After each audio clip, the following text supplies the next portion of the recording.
सभी मित्रों और बीएड प्रशिक्षणार्थियों का मेरा नमस्कार। हम अध्ययन कर रहे हैं जेंडर, विद्यालय और समाज। तो इस पेपर के अंतर्गत आज हमारा टॉपिक रहेगा समाजीकरण का अभिप्राय एवं प्रक्रिया। जो समाजीकरण है उसका क्या अभिप्राय है और उसकी प्रक्रिया एक बहुत अच्छा टॉपिक है और आपकी परीक्षा की दृष्टि से भी बहुत महत्वपूर्ण टॉपिक है। तो आप अंत तक वीडियो देखें, तभी जाकर आप परीक्षा की अच्छी तैयारी कर सकते हैं। तो देखिए, जो समाजीकरण का अभिप्राय एवं प्रक्रिया है, इस टॉपिक के अंतर्गत सबसे पहले हम अध्ययन करेंगे समाजीकरण का अभिप्राय। जो समाजीकरण का अभिप्राय क्या होता है? समाजीकरण का अभिप्राय होता है मनुष्य एक सामाजिक प्राणी है, वह समाज में रहता है और अपना विकास करता है। समाज के बिना उसका विकास असंभव है, इसलिए वह समाज की परंपराओं, विचारों, रहन सहन, तौर तरीकों, तीज त्यौहार आदि को अपनाता है। जो समाजीकरण के अंतर्गत समाज की परंपराएं, विचार, रहन सहन, तौर तरीके, तीज त्यौहार आते हैं। और हम जब समाज में जन्म लेते हैं तो समाज में रहते हुए ही इन सब जैसे परंपराएं हैं, विचार है, रहन सहन है, तौर तरीके हैं, तीज त्यौहार है आदि को अपनाते हैं। और ये समाज के विभिन्न पहलू होते हैं और इन पहलुओं पर चलते हुए ही हम समाजीकरण के महत्व को जानते हैं। तो सामाजिक जो प्राणी होते हैं समाज में रहते हैं, इसलिए मानव को सामाजिक प्राणी कहते हैं और समाज में वो अपना जीवन पूरा करते हैं। अतः निष्कर्ष हम कह सकते हैं कि समाज के बिना मानव अपना जीवन व्यतीत नहीं कर सकता और ना ही समाज से दूर रह सकता है। देखिए, वास्तव में सत्य बात है, क्योंकि हमारा जन्म भी समाज में हुआ है और जीवन भी हम समाज में व्यतीत करेंगे।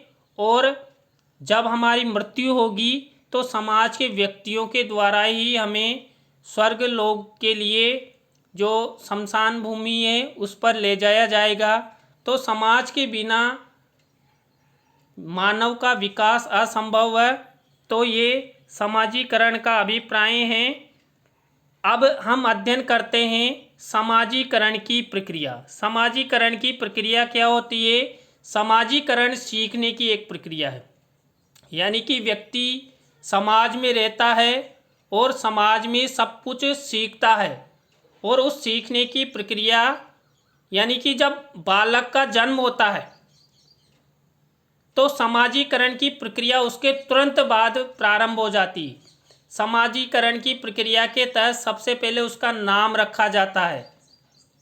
और देखिए, हमारे समाज के व्यक्तियों के द्वारा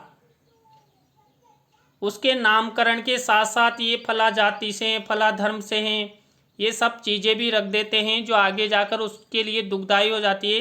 लेकिन समाजीकरण की प्रक्रिया के तहत उसका नाम निर्धारित किया जाता है और वो नाम जीवन भर उसके साथ चलता रहता है, उसको उसी नाम से जाना जाता है। जीवन भर सामाजिक गुणों को सीखने एवं उन्हें व्यवहार में ग्रहण करने में लग जाती है। जो बालक होता है वो जीवन भर सामाजिक गुणों को ग्रहण करता रहता है, सीखता रहता है और अपना जीवन व्यतीत करता रहता है। तो इस प्रक्रिया में बालक मानव समाज द्वारा सीखता है जो उसे प्रत्यक्ष रूप से दिखाई देता है। यानी कि समाज में रहते हुए हम जो सीखते हैं वो प्रत्येक बालक को, प्रत्येक मानव को प्रत्यक्ष रूप से दिखाई देता है कि हम समाज में क्या सीख रहे हैं। तो समाजीकरण की जो प्रक्रिया है, जो सामाजिक व्यवहार है, सामाजिक व्यवहार में सीखना ही व्यक्ति का समाजीकरण की प्रक्रिया है। यानी कि समाज में रहते हुए जो बालक हैं, व्यक्ति है, वो जो सीखते हैं वही सामाजीकरण की प्रक्रिया है। इस सामाजीकरण की प्रक्रिया को हम मुख्यतः दो रूप में बांट सकते हैं। पहला है प्राथमिक प्रक्रिया। इस प्रक्रिया में विशेषकर बालक के पालन पोषण पर ध्यान दिया जाता है। यानी कि जब बालक का जन्म होता है तो सबसे पहले समाजीकरण की प्रक्रिया के तहत जो प्राथमिक प्रक्रिया है उसमें बालक का पालन पोषण, उससे जीवन से संबंधित सुझाव, उसके स्वास्थ्य, उसके तरीके, उसके अनुकरण, यानी समाज के तौर तरीके बालक को सिखाए जाते हैं उनके माता पिता। और फिर समाज का जो अंग है विद्यालय, उसमें भी समाजीकरण की प्राथमिक प्रक्रियाओं के बारे में बालक को बताया जाता है। इसके बाद दूसरी जो प्रक्रिया है गौण प्रक्रिया। इस प्रक्रिया के तहत बालक को समाज में रहना सिखाया जाता है। ये प्रक्रिया उसके गुरुजनों, समाज के प्रतिष्ठित व्यक्तियों या माता पिता द्वारा सिखाई जाती है। और इस प्रक्रिया में बालक को प्रतियोगिता, सहयोग, संघर्ष तथा तदात्मीकरण आदि सिखाया जाता है।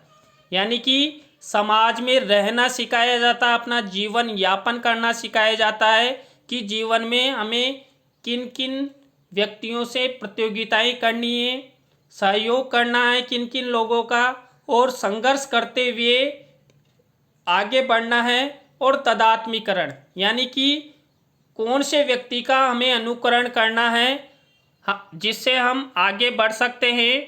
तो देखिए, हमने समाजीकरण का अभिप्राय और उसकी प्रक्रिया के बारे में अध्ययन किया। तो सभी मित्रों और बीएड प्रशिक्षणार्थियों को बहुत बहुत धन्यवाद।